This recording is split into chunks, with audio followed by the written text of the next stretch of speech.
Un repas, aussi frugal soit-il, est un instant de rencontre.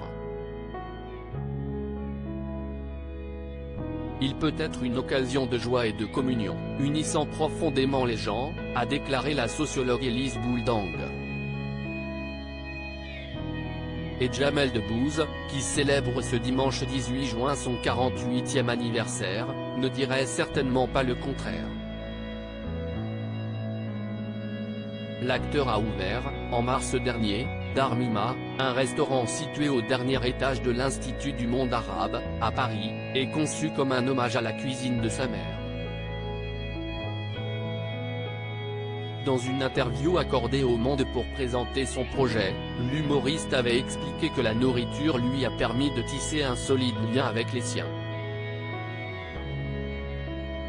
Une passion qu'il partage d'ailleurs avec son épouse, Mélissa Thériault. À la maison, c'est ma femme qui achète du vin si on reçoit des amis, avait-il révélé.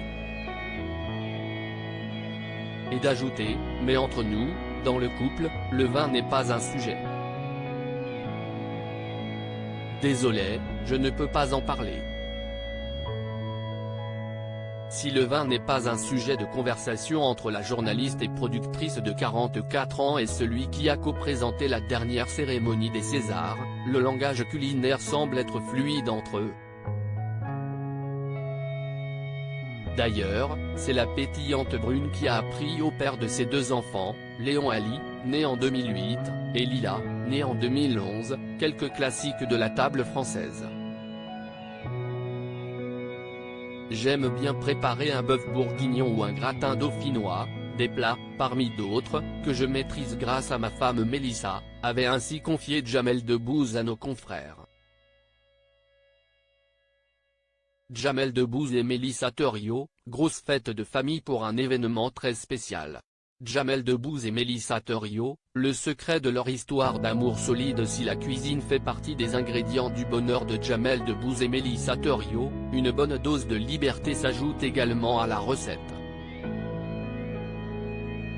C'est en tout cas ce qu'avait confié l'ancienne rédactrice en chef et présentatrice de Zone Interdite dans les colonnes du magazine Psychologie en janvier dernier. Je crois qu'il faut renoncer à ce mythe de la symbiose, chacun doit pouvoir trouver des sources d'épanouissement ailleurs, on ne peut pas être tout pour l'autre.